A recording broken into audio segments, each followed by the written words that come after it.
बिस्मिल्लाहिर्रहमानिर्रहीम। अस्सलाम वालेकुम रहमतुल्लाह। मेरे channel my style easy cooking पर खुशामदीद। उम्मीद है आप सब खैरियत से होंगे।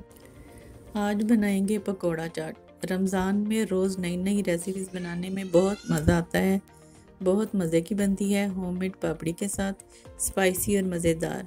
बेसन में बेकिंग सोडा डालने से पकोड़े सॉफ्ट बनते हैं। आप भी बनाएं पकोड़ा चाट। अगर आपको ये वीडियो अच्छी लगे तो वीडियो को लाइक करें और चैनल को सब्सक्राइब करें। आइए शुरू करते हैं।